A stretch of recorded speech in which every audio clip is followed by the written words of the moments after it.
사망자 수입니다. 이것도 대단히 정직한 자료입니다. 사망자 수를 보시면 되는데 사망자 수가 많이 늘어났습니다. 의과대학 정원 사태 이후에 응급실 환자는 줄었지만 사망자 수가 늘어난 겁니다. 예를 들어 심정지 응급환자 1만 명당 사망자는 28.5명에서 35.2명으로 늘어난 겁니다. 굉장히 중요한 자료입니다. 심정지 응급환자를 못 살린 겁니다. 더 살릴 수 있는데 못 살린 겁니다.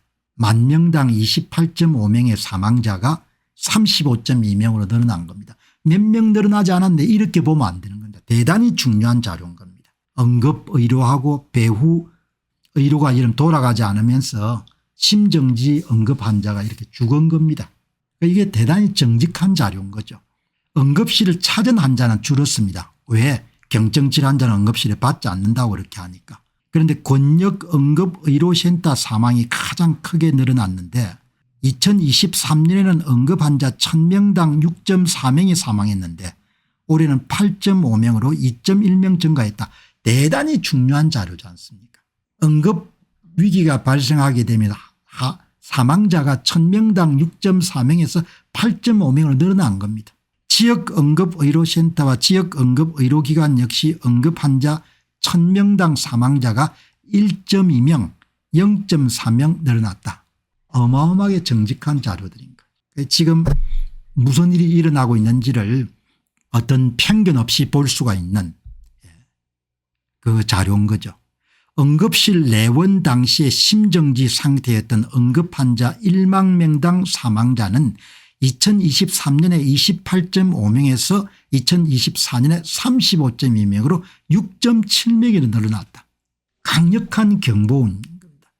내원 시 생존 상태였지만 사망한 사례는 권역응급의료센터에 가장 많이 증가했는데 권역응급의료센터는 지난해 20.7명에서 22.8명으로 2.2명 증가했다.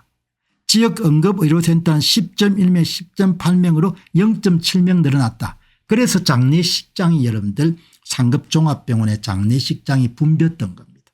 그러니까 우리가 항상 사실을 보기 위해서 노력해야 되고 그것이 문명인의 기본적인 자세인 거죠. 사망 통계를 보시면 되는 겁니다. 이 사망 통계를 보면은 이게 사람들이 죽어나가고 있구나.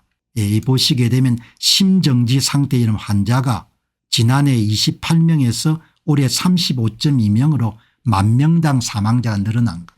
치료 대상이 되지 않는 DOA 병원 도착 전에 사망자도 17.9명에서 올해 20.8명으로 2.9명 증가했다. 무슨 이야기냐.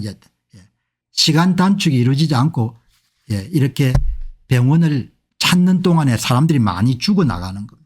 여러분 오늘 이 자료는 대단히 중요한 자료입니다.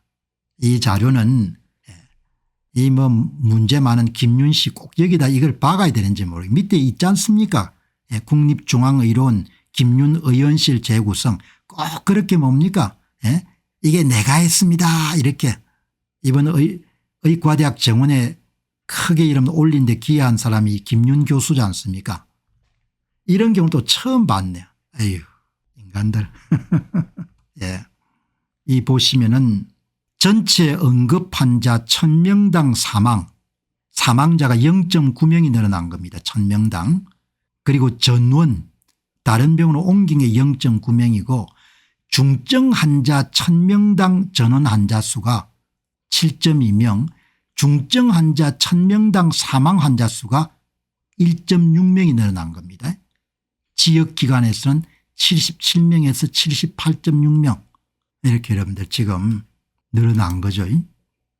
여기 보시면은 응급의료기관 종별 1000명당 사망자 수 이게 응급환자 1000명당 사망자 수 이걸 보면 되겠네요.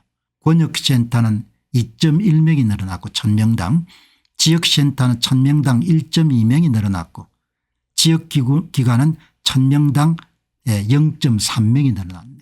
LVI는 뭔지 모르겠고 사망자 수가. 여기 한 분이 멘트를 남겨놨었는데 약 5%만 사망률이 늘어난다 하더라도 1년에 40만 명이 사망하기 때문에 연간 2만 명의 추가 사망이 발생한다는 뜻입니다. 이거는 이제 좀 검증을 해봐야 되는데 글 써놓으신 걸 보니까 의료를 잘 아시는 분 같네요. 예, 이제 저도 막 봤기 때문에 그냥 여러분 참조하시기 바랍니다. 암 수술 건수가 급감하고 사망자 수가 여러분들 현저하게 늘어난 겁니다. 뭐 이것보다 여러분들 더 정직한 자료는 없는 거죠. 예, 어제 방송이 나가고 난 다음에 한 의사분께서 이런 글을 남겼습니다. 과거의 진찰 수가를 한번 들여다보니까 2006년도 의원급 의료기관에 초진 진찰료가 11,120원이었고 2024년도에 17,610원이었습니다. 18년 동안 진찰 수가가 6,490원 오른 겁니다. 한편 재진 진찰료는 2009년 7,960원에서 2024년도에 12,590원으로 올랐습니다. 4,630원. 세상의 물가 상승률과 다른 차원에 존재하는 이런 수가 가격 통계도 불구하고 지금까지 의사들이 포기하지 않고 필수 의료를 공급해 온 것이 오히려 놀랍습니다. 과거 역사에도 자신의 권리를 주장하지 못하고 자신이 제공한 서비스에 대해 정당한 대가를 받지 못하고 복종해야 되는 사람들이 있었습니다. 그들은 역사 속에서 노예였습니다. 이렇게 이야기를 한 거죠. 그러니까 이 제도가 존속되기는 힘듭니다. 이런 아주 원가를 아래에 이름도 머무는 그런 의료 수가를 가지고 그런 부분들을 조금씩 이렇게 개선을 해와야 되는 건데 그렇지 않고 그냥 그걸 더 낮추려고 하다가 이번 사태가 터진 거죠. 2006년하고 2024년이면은 18년 동안에 여러분들 18년 동안에 6,490원이 오른 거네요. 저는 현재 외과 의사로서 현재 상황으로는 일단 우리나라 의료는 일단 그냥 한 번 정도 홍역을 겪어야 될 것 같습니다. 대통령은 전공의와 학생들이 돌아오고 싶어하는 것을 전제로 하고 이런 조치를 만들었기 때문에 지금 병원에서 협력하고 있는 의사들로 인해서 윤 대통령 끝까지 가리라 봅니다. 뭐 두고 봐야겠죠. 프랑스 혁명정부에서 우유값 가격 상환제를 추진하고 우유 공급이 중단되고 우유값이 폭등했습니다. 이에 프랑스 국민이 분노해 실권자 르베스피에르가 단두대 이설로 사라진 이야기가 생각납니다. 의료 수가제는 가격 상한제라서 더 이상 시장에 공급되지 않습니다. 지금도 이런 많은 시민들이 뭐 그렇게 문제가 되냐 의사수 늘어나면 좋지 이렇게 이제 생각하는데 이제 의사수를 늘리는 것은 보건복지부 관리들은 가격을 더 낮추기 위한 그런 조치로 시행을 한 거죠. 그렇게 가격을 더 낮추게 되게 되면은 원가 이하에서 더 이하로 낮추게 되면은 그다음에 이제 그런 의료 서비스를 공급하지 않으려고 하죠. 그게 이번 사태인 겁니다. 젊은 의사들이 자기들은 의료 서비스를 앞으로 이런 공급할 의향이 없다는 겁니다. 특히 필수 의료과에. 그게 이번 사태의 본질인 겁니다. 웬만큼 여러분들 원가가 보전이 되도록 해줘야 되는데 턱없이 여러분 원가 아래로 낮췄으니까 다 그냥 나가버린 겁니다. 그걸 알아야 여러분 국민들이 무슨 일인지 알 건데 그걸 알려고 하지 않는 사람이 지금도 많은 겁니다. 안녕하십니까, 공병호입니다. 그동안 공병호 TV는 선거 공정성 회복과 자유민주주의 체제의 보존과 발전을 위해 노력해왔습니다.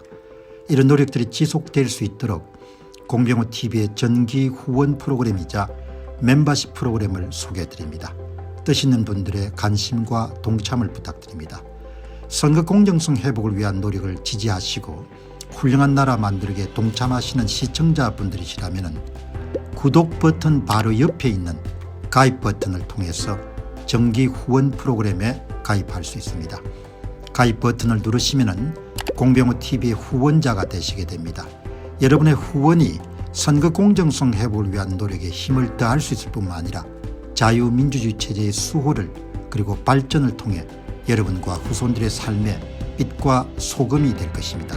특히 그동안 공병호TV는 선거 공정성 회복을 위한 노력 과정에서 채널 성장에 제약이 가해지는 불이익을 감수해왔고 지금도 그런 불이익이 계속되고 있습니다. 그럼에도 불구하고 너무나 중대한 문제이기 때문에 공병호TV의 노력은 계속될 것입니다. 여러분의 깊은 관심을 부탁드립니다. 감사합니다.